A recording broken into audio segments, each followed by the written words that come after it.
জি, আসসালামু আলাইকুম রহমতুল্লাহ বরকাত। দূর ও কাছের শ্রোতা প্রত্যেকের প্রতি আন্তরিক মোবারকবাদ। রমজান শীর্ষক আলোচনা পর্ব।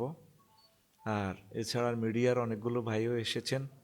আমার ভাইয়েরা কিছু প্রশ্ন পর্ব ওনাদের টাইম লাইনে ছেড়ে দেওয়ার জন্য বেশ কিছু প্রশ্ন। তো রোজা রেখে দাঁত ব্রাশ করা যাবে কি? এখানে তো গ্লিসারিন আছে।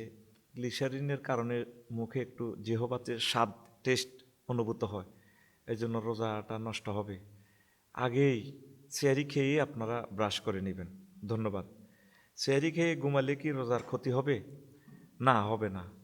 আপনার যখন মন চায় ঘুমাবেন, কোরআন তেলাওয়াত করার করবেন, অসুবিধা নেই, রোজার কোনো সমস্যা হবে না।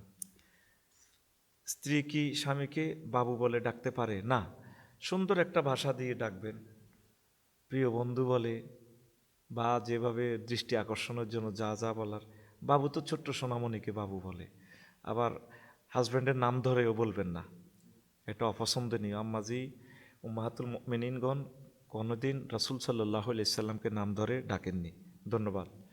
আর একটা প্রশ্ন, নামাজের ভিতর হাই উঠলে কি নামাজের ক্ষতি হবে? না, হবে না। এটা বাম হাত দিয়ে আপনি হাইটা এভাবে আটকাবেন যতটুকু পারেন। আবার লা হাওলা ওয়ালা কুওয়াতা এটা পড়বেন না, পড়লে নামাজ ফাসেদ হয়ে যাবে। ধন্যবাদ। নাক দিয়ে রক্ত পড়লে কিংবা দাঁত উঠলে অথবা আহত হয়ে রক্ত প্রবাহিত হলে কি সিয়ামের কোনো ক্ষতি হবে? এখানে তো রোজা ভঙ্গের এটা কারণ না। তবে যদি একদম বেশি রক্ত প্রবাহিত হয়ে যদি আপনি অত্যন্ত দুর্বল হয়ে যান, ডাক্তার যদি আপনাকে সাজেস্ট করে, তাহলে আপনি রোজা ভেঙে ফেলবেন, পরবর্তীতে রোজা কাজা করে নেবেন। ধন্যবাদ। সন্তানকে বাবা মা ডাকা যাবে কি না? প্রিয় সন্তান বলেই ডাকবেন। বাবা মা বললে আমরা আসলে আদরের ছলে বলি আর কি, কিন্তু কোরআন সুন্নাতে এই জিনিসটা ওইভাবে নিষেধ। ইয়া বুনাইয়া, প্রিয় সন্তান বলে ডাক দিবেন। কোরআনে কারিমে এইভাবে এসেছে। লোকমান আলাইসাল্লাম প্রিয় সন্তানকে ইয়া বুনাইয়া বলেছেন। তারপরে নূহ আলাইসাল্লামও বলেছেন ইয়া বুনাইয়ার কাম মায়ানা ওয়ালা তাকুম মায়াল কাফিরিন। আমরা তাদেরকে শেখানোর জন্য আব্বা আম্মা এভাবে বলি আর কি, ছোট্ট সোনামণিদেরকে এভাবে বলবেন না। কতজন আছে আমার টাইম লাইনে? যান, কারা কারা আছে? আচ্ছা, আলহামদুলিল্লাহ, আমার অনেক ভাই বোন এসেছেন। এখানে না, আমার তাতে যান না একটু, আপনি বাইরে গেলেন কেন? সময়টাই নষ্ট করেন। সহবাসের পর ফরজ গোসল না করে সেহরি খেলে রোজা হবে কি না? হ্যাঁ, রোজার কোনো অসুবিধা নেই। আপনি যখন নামাজ পড়বেন তখন তো গোসল করতে হবে। সেহারি খাওয়া হচ্ছে সুন্নত। আপনি হয়তো সুন্নত পালন করতে পারলেন না, বা এখন গোসল করতে গেলেই যদি আজান দিয়ে যায়, আপনি সেহারিটা খেতে পারবেন না, রোজা থাকতে আপনার কষ্ট হবে, সেহারি খেয়ে নেবেন। তো আপনি নামাজ পড়ার আগে গোসল করে নেবেন, রোজার কোনো অসুবিধা হবে না। তবে এই ধরনের কার্যক্রম করার সহবাস করলে আপনারা সাথে সাথে গোসল করবেন, তারপর অন্যান্য কার্যক্রম করবেন। ধন্যবাদ। বড় ফেজটা আপনি আসলে কষ্টই দেন। এখন কতগুলো টেলিভিশনের এই হইলে কথা বলিও না, দেখি কতজন আসছে। আমার একটু তোমাদের ফেজটা থেকে একটু দেখা হচ্ছে আমার। আপনি গেছেন ছোটটাতে, এই ফেজটাতে আসেন আল্লাহর ওয়াস্তে। আচ্ছা আচ্ছা আচ্ছা। কথা বলিয়েন না।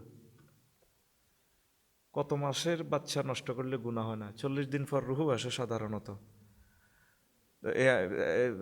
43-এ 1 মাস, মানে 4 মাসে আর কি, 3-4-12। কিন্তু এর আগেও তো এটা ভ্রূণও তো। হ্যাঁ হ্যাঁ, ঠিক আছে, এটা এভাবে থাকুক, আমি একটু দেখি। হ্যাঁ, আলহামদুলিল্লাহ। তো ভ্রূণও নষ্ট করা যাবে না, বুঝছেন? ভ্রূণটাই তো, গোষ্ঠের টুকরোটাই তো প্রাণ আসবে।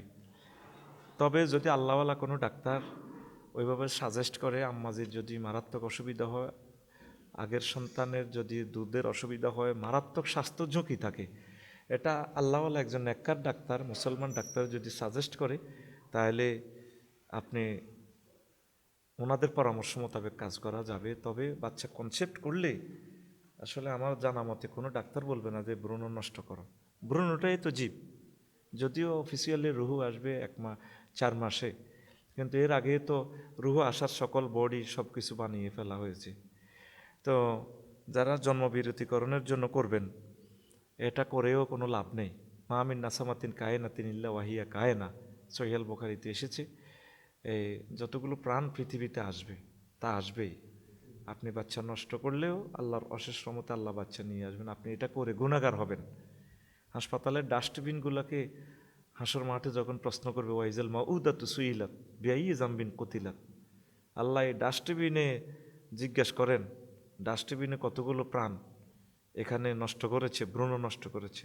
আশা করি ডাক্তার, ক্লিনিক এবং কি সিস্টার এবং কি দাম্পত্য ভাই বোনেরা এই কথাগুলো খেয়াল করবেন, ভ্রূণ নষ্ট করবেন না। জন্ম বিরতিকরণ করা জায়েজ আছে, অন্য সিস্টেমে বিরতি করবেন, সেগুলো আপনি ইউজ করবেন বিবাহিতরা। আর অবিবাহিত তো কোনো অবস্থা জন্ম নিয়ন্ত্রণ সামগ্রী ব্যবহার করা জায়েজ হবে না, মারাত্মক কবিরা গুনাহ, জিনায়ে তো হারাম। ধন্যবাদ। দিনের বেলা ঘুমন্ত অবস্থায় যদি স্বপ্নদোষ হয়ে যায় তাহলে কি রোজা হবে? হ্যাঁ, রোজা হবে। এটা তো দৈবিক হয়ে গেছে আল্লাহর পক্ষ থেকে, আপনি ফরজ গোসল করে নেবেন। এরপরে রোজার মাসে খারাপ অভ্যাসগুলো কীভাবে বর্জন করবে? যেমন ধূমপান, বদ অভ্যাসগুলো। ধূমপান আপনি সারাদিন তো খেলেন না, পান করলেন না, চেষ্টা করলে হয়ে যাবে। আপনি তো ইফতারি করে আরও 5-6টা একসাথে মারি দিতেছেন। আপনি ওই টান, আমরা পান খাই না, নেশা করে পান খাওয়া মনেও পড়ে না, অনেক সময় শখ করে খাই। তো এটার অর্থ এই নয় যে শখ করে ধূমপান করবেন, শখ করে মদ খাবেন, না, সেটা করা যাবে না।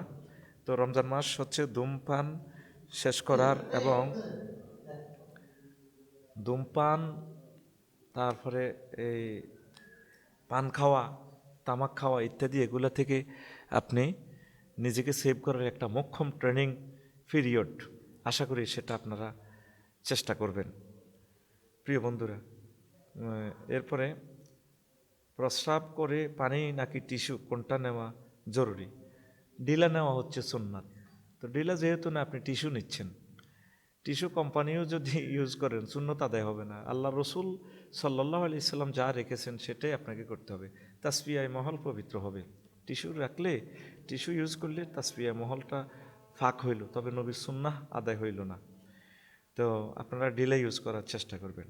এরপরে ডিলা ইউজের পর পানি ব্যবহার করা হলো সুন্নাহ। ধন্যবাদ। তারপরে পাত আটকে রেখে নামাজ পড়া যাবে কি না? গ্যাস তো ফ্যাটে এমনিই থাকে, আটকে যদি কখন আবার ছুটে যায়, এই জন্য এগুলো সেরে আপনি যদি উজু করে নামাজ পড়েন সেটা ভালো হবে। এগুলো আটকে, পেশাব পায়খানা বা পাদ এগুলো আটকে রেখে যদি আপনি নামাজ পড়েন, নামাজ মাকরু হবে। ধন্যবাদ। রমজান মাসে রাতের বেলা কি স্ত্রী সহবাস করা যাবে? যাবে। আপনি এরপরে পবিত্র হয়ে সিয়ারি খাবেন, আলহামদুলিল্লাহ, কোনো অসুবিধা নেই। কোন প্রকার ইঞ্জেকশনে সিয়াম ভঙ্গ হয়ে যাবে? গ্লুকোজ জাতীয় যেগুলো শক্তি অর্জনের জন্য আপনি ইঞ্জেকশন ইউজ করলেন সেগুলা, বা অনেকে নেশা করে, সেগুলা নাজায়েজ হবে। তবে ইফতারের পর বা সেহারির আগে ইঞ্জেকশনগুলো ইউজ করবেন। ওলামায়ে কেরাম দ্বিমত করেছেন যে এগুলা ইউজ করা যাবে না, মত পার্থক্য আছে, এই জন্য ইউজ না করাটাই ভালো। রোজা নষ্ট করবেন না। রোজা রেখে দাঁড়িয়ে প্রস্রাব করলে রোজা ভেঙে যাবে কি? এটার সাথে কোনো রোজার সম্পর্ক নেই। দাঁড়িয়ে বসে প্রস্রাব করতে পারেন, অসুস্থ অবস্থায় দাঁড়িয়ে প্রস্রাব করতে পারবেন যদি হাত পাও ভাঙা থাকে বা কোনো সমস্যা থাকে। আর স্বভাবত বসে প্রস্রাব করা সুন্নাহ। যারা রোগী তাদের জন্য যদি অসুবিধা হয় তিনি দাঁড়িয়ে প্রস্রাব করবেন। আল্লাহ রসুল সাল্লাল্লাহু আলাইহি সাল্লাম জীবনে একবার দাঁড়িয়ে প্রস্রাব করেছেন। আতা সুবাতা কওমিন ফাবালা কয়মান। ধন্যবাদ। টিস্যু বা ঢিলা ব্যবহার না করলে নামাজ হবে কি না? যদি আপনার ওই অঙ্গে ওই নাফাকি লেগে থাকে তাহলে তো হবে না। তো এই জন্য এগুলো করতে হবে। আগে আপনাকে পবিত্র হতে হবে, তারপর অজু, তারপর নামাজ। ধন্যবাদ। রোজা রেখে দাঁড়িয়ে মোষ কাটা যাবে কি না? সেটা কাটতে পারবেন। দাঁড়িয়ে রাখা সুন্নাহ, তবে এটা বেশি তাইদ এসেছে, তাকিদ এসেছে ওয়াজিব। আমরা এটাকে ওয়াজিব হিসাবে জানি, আপনি ওয়াজিব করেছেন। আপনি সুন্নাহকে স্টার করলে এটা কবিরা গুনাহ হয়ে যায়। তবে রোজা তো ফরজ, আপনি যেহেতু দাঁড়ি কাটাই অভ্যাস, দাঁড়ি এখনও রাখার কোনো আপনার মন মানসিকতা নেই, অন্তত দাঁড়ি কেটে হলেও আপনি রোজাটা থাকেন, এই ফরজটা তরক করবেন না। মোষ কাটার ব্যাপারে কোনো অসুবিধা নেই, মোষ কাটতে পারবেন। আর দাঁড়িটা রেখে দেওয়ার জন্য চেষ্টা চালান ইনশাল্লাহ। যদি কোনো বিদেশি কোম্পানিতে চাকরি করেন, দাঁড়িয়ে রাখলে চাকরিটা চলে যাবে, তাহলে ঠিক আছে, আপনার জন্য সেনাবাহিনীতে চাকরি করলে আপনার জন্য ছাড় আছে। তবে দাঁড়িয়ে রাখার একটা মনোমানসিকতা রাখবেন। আপনি চিন্তা করবেন যে আল্লাহ আপনি আমাকে সুযোগ দিলে আমি দাঁড়িয়ে রাখবো।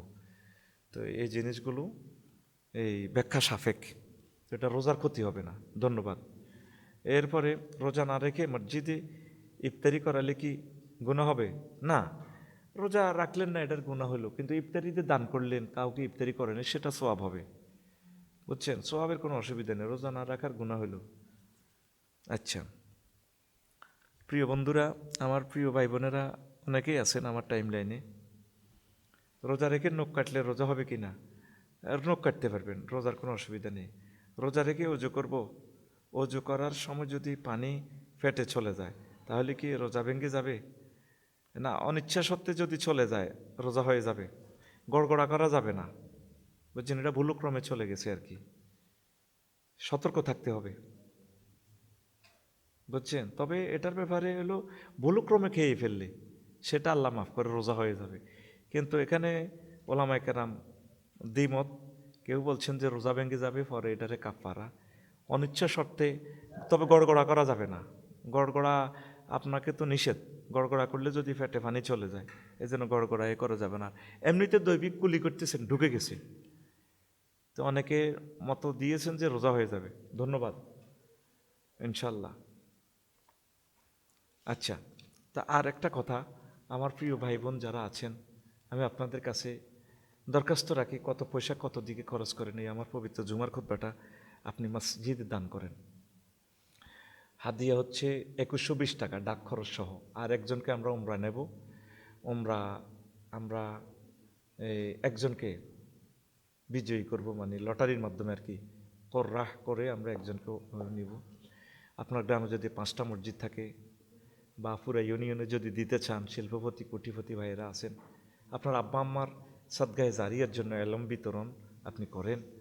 আপনার কাছে আমি এই মিনতিটা রাখলাম, যেহেতু এগুলো অনেক দামি, প্রায় 1000 বিষয়, স্কলার গবেষকরা শত শত বছর মসজিদে খুতবা দিবে, আশা করি আমার এই খুতবাটা দিবেন। আর ইমাম সাহেবরা নেন মসজিদের প্রাণ থেকে মসজিদের জন্য, মসজিদের পাঠাগারের জন্য নেন। মাদ্রাসা, সরকারি মাদ্রাসা, কাওমি মাদ্রাসা, সরকারি পাঠাগার যা আছে, আমার এই খুতবাটা দান করেন, আমি এটা নিবেদন রাখলাম। ধন্যবাদ। আর আমি একটা আপনাদের কাছে দরখাস্ত রাখি, আমার ইউটিউবার ভাইয়েরা 100-150 কিলোমিটার পথ তারা মানি দিয়ে তারা যায়, ইসলামী অনুষ্ঠানগুলো তারা করে, তারা ভিডিও ধারণ করে ইউটিউবের মাধ্যমে আপনাদেরকে পৌঁছাইয়া দেয়, কিন্তু ইসলামী ভিডিওগুলো আসলে ওইভাবে ভাইরাল হয় না। যে পরিমাণ আয় এতে তাদের বাড়া হয় না। যারা দানবীর আছেন, কত টাকা কত দিকে খরচ করেন, আমি আপনাদের কদম মোবারকে দরখাস্ত রাখবো, আমার ইউটিউবার ভাইদের জন্য আপনারা কিছু হাদিয়া, আপনারা বিকেশ সে পাঠিয়ে দেন। সারা পৃথিবীতে যারা ধনী আছেন, 150, 20, 30 যাই হয় কোনো অসুবিধা নেই, 500, 1000, ওই যে আমাদের রোমানের গাড়িটা ভেঙে ফেলছে, অনেকগুলো টাকা গেছে। তো এটা একটা ভালো কাজ, আল্লাহর জন্য আপনারা এই কাজটা করেন। আমি বিকেশ নম্বর দিয়ে দিচ্ছি, আমার নম্বরটা দিচ্ছি, ওদের নম্বরটা দিলে এবার ওরা টাকা লই আবার কামড়াকামড়ি করবে, এই জন্য আমার নম্বরটা দিচ্ছি, নতুবা আমি ওদের নম্বরটাই দিয়ে দিতাম। ওরা যেহেতু 30-35 জন আছে, তো আমার নম্বরটা দিচ্ছি 01720538581, নগদ, রকেট, বিকাশ, পার্সোনাল। তবে টাকাটা সেন্ড করে এই আপনি মেসেজে লিখবেন, রেফারেন্সে লিখবেন ইউটিউবারদের টাকা। এটা না লিখলে এই টাকা বাজেয়াপ্ত হয়ে যাবে, কারণ আমরা এই টাকা অন্যদিকে খরচ হয়ে যাবে। ভাই আমি আবার বলছি, আমারে গুণাগার করবেন না, আমরা এত পয়সা হিসাব রাখতে পারি না। একটা অ্যাকাউন্টে সকল রকমের টাকা আসে, মৎস্যপোনার টাকা আসে, মৎস্যপোনার টাকা হলে লিখে দিবেন মৎস্যপোনার জন্য দিয়েছি। আর আমার জন্য এইভাবে হাদিয়া দেওয়ার দরকার নেই। আমার জন্য হাদিয়া এটাই আমি খুশি, আমার খুতবাটা হাদিয়া দিবেন। আমারই অনেকে টাকা দিতে চান, সেটাতে আমি খুশি না, আমার জুমার খুতবাটা আপনি হাদিয়া দিবেন। আর ইউটিউবারদের টাকাটা ওই বিকাশ নম্বর একটাই, আপনি লিখে দেবেন এটা ইউটিউবারদের, তাহলে আমরা ওই রেফারেন্সগুলো চেক করে এই টাকাটা তাদের জন্য আমরা আলাদা করে নেব। 01720538581। এটা ইসলামিক ভিডিও কন্টেন্ট যারা তৈরি করে আমার চ্যানেলগুলো, এরা যারা আমার সাথে সাথে ঘোরে, অন্যরা বাংলাদেশের যারা ভালো করতে পারবে ওদেরকেও যদি ফান্ড বেড়ে যায় ওদেরকেও আমরা দেব। তো এটা পরক্ষণে ফার্স্ট স্টেপে এই 10 বছর এরা কষ্ট করছে, এই ছেলেগুলো আমি বলিও না, তারা ঘোরে। এটা আলাদা ভিডিও যাবে আমার এই বিকাশ নম্বরটা দিয়ে, আপনারা যাহা পারেন 20, 150, 1 কোটি মানুষ 1 টাকা করে দিল তো 1 কোটি টাকা হয়। ছোটকে ছোট বলবেন না, ছোটকে ছোট। আবার এই খুতবাটা যারা দান করতে চান যে হাফ মূল্যে, অনেক বিদেশিরা আবার এই পুরা টাকা দেয়, তাহলে হাফ মূল্যে দিলে 1120 টাকা যদি ওই বিকাশে পাঠিয়ে দেন 01720538581, এটা হলো খুতবার টাকা। তাহলে আমি শুধু আপনি আমার এই হোয়াটসঅ্যাপ, এটা আবার হোয়াটসঅ্যাপ করা, হোয়াটসঅ্যাপে আপনি ঠিকানা পাঠিয়ে দিবেন, আমি আপনাকে পৌঁছায় দিব। কল দিয়ে আমাকে কষ্ট দিবেন না, যা দরকার এই হোয়াটসঅ্যাপে আমার সাথে যোগাযোগ করুন। হোয়াটসঅ্যাপ 24 ঘন্টা অন, শুধু ঠিকানা পাঠাবেন, টাকা মেসেজ দিয়ে দিলে হয়ে যাবে। তা আমি আবারও বললাম, প্রিয় শিল্পপতিরা কত হাজার কোটি টাকা কত জায়গা দান করলেন, আমার এই খুতবাটা আপনার গ্রামের মসজিদে দান করেন। এই রমজানে একটা খুতবা দান করলে 70টা সোয়াব। ধন্যবাদ। তা আমার ইউটিউবার ভাইদের জন্য ওরা নিষেধ করছে, হুজুর আপনি এটা বলিয়েন না, তবু তাদের মায়া, আমি তাদের দয়া বলছি। আর অনেকেই গরিব মানুষ, এক মাসে দৌড়াইয়া 5,000 3,000 টাকা পায়, কারো চ্যানেল বন্ধ হয়ে গেছে, তারা পায় না। এই জন্য আমি তাদের মায়া বলছি, আপনারা অবশ্য 5 টাকা হলে 5 টাকায় বিকেশে দিয়ে দিবেন, অসুবিধা, আপনার কম আছে কম দিবেন। 1 লাখ মানুষে 5 টাকা করে দিলে কত টাকা হয়? 5 লাখ। 5 লাখ না আরও বেশি? 5 লাখ। 5 লাখ। তো এদের তো এত টাকা আর লাগবেও না, 30 জনকে ভাগ করে দিব। আর বেশি টাকা দিলে ঠিকানা বিকাশে, এটাই আবার বিকাশ করা, এটা বিকাশ এবং হোয়াটসঅ্যাপে ঠিকানা দিন, আবার অনুষ্ঠান করে আপনাকে হাইলাইট করে দিব ওদের ক্যামেরা দিয়ে, ইনশাল্লাহ প্রচার করাই দিব। ও আম্মা বিনিয়ামতি রব্বিকা ফাহাদ্দিস, আল্লাহর নিয়ামত বর্ণনা করা সুন্নাহ, আপনি যে দানবীর সেটা আমরা প্রচার করে দিব। গাজীপুরের এক ভাই 1 লাখ টাকা দিয়েছে আমেরিকা থেকে, মনোরগঞ্জ মিডিয়া আর হাফেজ নুরুদ্দিনকে, আমি ওনার এটা টেলিভিশনে প্রচার করে দিয়ে দিছি। তাও 6 মাস পর আমি খবর পাইছি যে কিরে এই টাকার যে হিসাব পাই না, এই টাকাটা কোথায়? ওই ভদ্রলোকের ফোন দিছি, ভাই আপনি তো ইউটিউবারদেরকে কিছু গিফট করবেন, আফসারি ভাই আমি তো দিয়ে দিছি। পরে দিয়ে আমরা মেসেজ চেক করে দেখি যে ঠিকই টাকাটা ঢুকছে, নতুবা তো আমি গুণাগার হইতাম। 1 টাকা হোক আপনারা রেফারেন্স লিখবেন, এটা ইউটিউবারের টাকা, এটা মাসের টাকা, এটা খুতবার টাকা। ভাই আমরা তো হিসাব রাখতে কষ্ট হয় আমাদের, আমরাও তো মানুষ ভাই। আর হোয়াটসঅ্যাপে কল দিলে আমি ব্লক করে দিব ভাই, কল দিবেন না, মেসেজ লিখবেন আপনি। কল দিলে দেখেন না অনেকে আমাকে আর পান না, ব্লক করে দিছি মনে করি, প্রতিদিন 1000কে ব্লক করি। ব্লক হয়ে না, আমার সাথে থাকেন, এটাই আমার হোয়াটসঅ্যাপ নম্বর 01720538581। বেশি জ্বালালে এই নম্বরটাও ফালাই দিব, আমি আপনাদের কাছাকাছি আছি। ধন্যবাদ। স্ত্রী রাগ করলে স্বামীর করণীয় কি? তারে একটু আদর করব। স্ত্রী রাগ করলে স্বামী স্ত্রীর বেশি আদর করব, রাগ ভাঙ্গাই দিব, রাগ ভাঙ্গাইতে যা করা দরকার, শাড়ি কিনে দেওয়া, আই লাভ ইউ বলা, কোনো অসুবিধা নেই। রোজা কাজা করার বিধান কি? রোজা পরবর্তীতে রাখবেন, আর ইচ্ছে করে ভাঙলে 60টা রাখতে হবে কাফারা। একটা রোজার কারণে 60টা রোজা রাখতে হবে এক নাগাড়ে, এর ভিতরে একটাও যদি ভেঙে ফেলেন 59 নম্বর, আবার 60টা নতুন করে রাখতে হবে। আর আপনি এটা রাখতেই হবে। আর কাপ্পারা হচ্ছে অসুস্থ মানুষ, যারা বুড়ো মানুষ, যারা রোজা থাকতে পারে না, এরা একটা রোজার বদৌলতে একজন মিসকিনকে 2 বেলা খাওয়াইবে, বুঝছেন? আপনারা যদি মনে করেন যে আপনি একটা ইচ্ছা করে ভাঙছেন, নতুন বিয়ে করছেন, 60 জন মিসকিনেরা খাওয়াই দিবেন, কামাবে না, কারণ আপনি রোজা রাখার তো শক্তি আছে। আপনি এটা দৈহিক নির্যাতন, দৈহিকভাবে আপনাকে রোজা রাখতে হবে। আচ্ছা, রোজার দিনে বউয়ের মেজাজ গরম থাকে, কিছু বললে রেগে যায়, আমার করণীয় কি? আপনার করণীয় হচ্ছে ওয়াইফকে হেল্প করবেন, এটির সাথে একটু ইফতারি বানাইবেন, এতে যাতে মেজাজ গরম না হয়, এদের কাছাকাছি থাকবেন। আর এতে আপনারা দেখতে না পারলে আপনার দোকানের দিকে আড্ডা দিবেন বা কোরআন শরীফ পড়বেন, মসজিদে থাকবেন, হেতির কাজ হেতি করব, কাছে কম যাবেন। হুজুর, ডাক্তার ইউনূস দেশ থেকে যাওয়ার সময় কেউ সাথে ছিল না, এ কেমন ব্যবহার করলো? সেটা আমি জানি না। এগুলো অনেক সময় আগের ভিডিও, পরের ভিডিও। উনি গেছেন কি না, আছেন, সেটা আমি জানি না। এই প্রশ্নের জবাব দিতে পারলাম না। কোনো পিতা কি তার সম্পত্তি থেকে কোনো সন্তানকে বঞ্চিত করতে পারবে? যদি মাহরুম হচ্ছে, যদি কেউ হত্যা করে, পিতামাতাকে হত্যা করলে বা কোন রাষ্ট্রে কোনো খুন করলে, এইভাবে, বা সে অমুসলিম হয়ে গেলে তাকে আপনি সম্পদ থেকে মাহরুম করতে পারবেন। আর এছাড়া পিতামাতা সন্তানকে ত্যায্য করলেও সম্পদ থেকে ত্যায্য করতে পারবেন না। এটা অটো মালিক, জন্ম দিয়েছে তো অটো মালিক। কোনো উপায় না পেয়ে এনজিওতে চাকরি করা জায়েজ হবে কি? এখন পৃথিবীতে এমন কোনো উপায় নেই, অবস্থা নেই যে আপনাকে সুদি কাজ কারবার করতে হবে। অনেক রিজিকের দরজা অনেক খোলা। ওয়ামাই ইয়াত্তাকিল্লাহ ইয়াখরুজ লাহু মাখরাজা। যে ব্যক্তি আল্লাহর জন্য তাকে পথ অবলম্বন করে, তার জন্য রিজিকের দরজা আল্লাহ খুলে দেয়। আল্লাহ আপনাকে দিবে। আপনি অন্য কাজ করেন না, রিক্সা চালান, অসুবিধা কি? রিক্সা চালাইলেও ডেলি 1000-1500 টাকা আল্লাহ দিবে, আলহামদুলিল্লাহ। সুদি কার্যক্রমের সাথে জিরো টলারেন্স। আমার বাড়ির এক লোক ফজর ও এশার নামাজ মসজিদে না পড়ে বাড়িতে পড়ে, শরীয়তের বিধান কি? ফজরের নামাজ মসজিদে জামাতের সহিত পড়লে অর্ধেক তাহাজ্জুদের সমান সওয়াব, আর এশার নামাজ মসজিদে জামাত করলে অর্ধেক তাহাজ্জুদ। তাইলে পুরা রাত্রে কিয়ামুল লাইলে সওয়াব হয়ে যায়।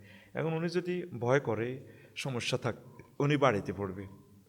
জরুরত না থাকলে নামাজ মসজিদে পড়তে হবে ওনাকে, বুঝছেন? নামাজ মারিয়ে লেবিনি তোরা প্রশ্ন করতে করতে। কী রে ভাই, রোজা রেখে বিয়ে করা যাবে? যাবে, কোনো অসুবিধা নেই। এটা তো আরও ভালো কাজ। রোজা থাকি একটা বিয়ে করলে 70টা বিয়ে করা সওয়াব। তবে সহবাস করা যাবে না, এটা ইস্তারের হর। ভাবিরে সময় দিবেন। কেমন রোজা রেখে বিয়ে করা যাবে? হজ অবস্থাও বিয়ে করা যায়, তবে উকুফে আরাফা বা ওই সহবাস করা যাবে না, ওই যে তাওয়াফে জিয়ারা কমপ্লিট করা না পর্যন্ত। স্ত্রীকে তুই করে ডাকলে কি গুনাহ হবে? না, গুনাহ ন, মেজাজ খারাপ হইলে তো গালিগালাজও করেন। হে তীরে এমনভাবে ডাকবেন যে যেভাবে খুশি হয় ওইভাবে, তুমি, আপনি, এইভাবে। বাথরুমে উলঙ্গ হয়ে গোসল করা যাবে? যাবে, যদি কাপড় চোপড়ের সমস্যা হয়, কম থাকে। শাফি মাযহাব মোতাবেক জায়েজ আছে। উনি কল্পনা করছেন যে টয়লেটটাই হইল একটা পর্দা, একটা কাপড়। তবে মালিক রহেমাউল্লাহ তাআলা তিনি এই বাথরুমে পর্দা করতেন। এই জন্য আল্লাহ ওনাকে স্বপ্নে দেখালেন যে আমি তোমাকে ইমাম হিসাবে নির্বাচিত করলাম। তো তাকওয়ার অত্যন্ত খেলাফ ফেরেশতারা লজ্জা পায়। বাথরুমে আপনারা উলঙ্গ হয়ে গোসল করবেন না, কাপড় চোপড় পরেই করবেন। আল্লাহ আমাদের প্রত্যেককে আমল করার তৌফিক দিক, আমিন। শ্বশুর শাশুড়ির সেবা করতে স্ত্রী কি বাধ্য? না, বাধ্য না। এটা সওয়াব হবে নিজের আব্বা আম্মার মতো। তবে আপনি স্বামীর জন্য এটা বাধ্য। এখন স্বামী বাঁধি একটা রাখি দিব, কাজের লোক রাখি দিব, কাজের লোক 8-10টা রাখি দিব। এখন স্ত্রী যদি কোনো এত টাকা খরচ কোথায় থেকে পাইব, আপনার আব্বা আম্মার সেবা আমি করি, তাহলে সংসারের উন্নয়নের জন্য সে করতে পারে। বাংলাদেশে এটা করে আমাদের মা বোনেরা, ভালো। শুধু বাংলাদেশের মা বোনের একটা জায়গা সমস্যা, অধিক বিবাহ তারা মানি নেয় না। এই একটা প্রশ্নে যদি তারা আমল করতে পারে, বাংলাদেশের মা বোন সৌদি আরবের আগে জান্নাতে চলে যাবে। সৌদি আরবের মা বোনের আগে বাংলাদেশের মা বোনেরা সাংসারিক কাজগুলো করে, স্বামীর পিতামাতার সেবা শুশ্রূষা করে। এটা পৃথিবীর কোথায়ও করে না, একমাত্র বাংলাদেশের মা বোনেরা করে। শুধু তারা সতীনের ঘর করতে পারে না, সমস্যাটা এই জায়গা। আল্লাহ যাতে ওনাদেরকে সতীনের ঘর করার তৌফিক দেয়। বাড়িতে ইফতারিও দিবে না এবার। আচ্ছা, স্ত্রী স্বামীকে ভাই বলে ডাকলে তালাক হয়ে যাবে কি? তালাক হবে না, গুনাহ হবে, বুঝছেন? ভাই বলা যাবে না, মুসলমান ভাই কইব আর কি, তবে এভাবে ডাকবেন না। আচ্ছা, স্বামীকে ভাই ডাকা যাবে কি? একই প্রশ্ন, জবাব হয়ে গেছে। ধন্যবাদ। কতজন আসছে আমাদের লাইভে? আচ্ছা, অনেকে আসছে, আলহামদুলিল্লাহ। তো ঠিক আছে, আপনারা যদি চান কমেন্টসে আপনারা জানাইয়েন, ইউটিউবারগুলো তো কমেন্টস করিয়েন। যদি বলেন যে আমরা আরও প্রশ্ন পর্ব করব, তাহলে সামনের জুমা যদি কোথাও পড়েই, তাহলে আমার টেলিভিশনগুলোর সৌজন্যে আমি প্রশ্ন পর্বের আসর রাখবো। আল্লাহ আমার এই রোজাদার ইউটিউবার ভাইদের রিজিকের ফয়সালা করুক, আমিন। আসসালামু আলাইকুম ওয়া রাহমাতুল্লাহি ওয়া বারাকাতুহু।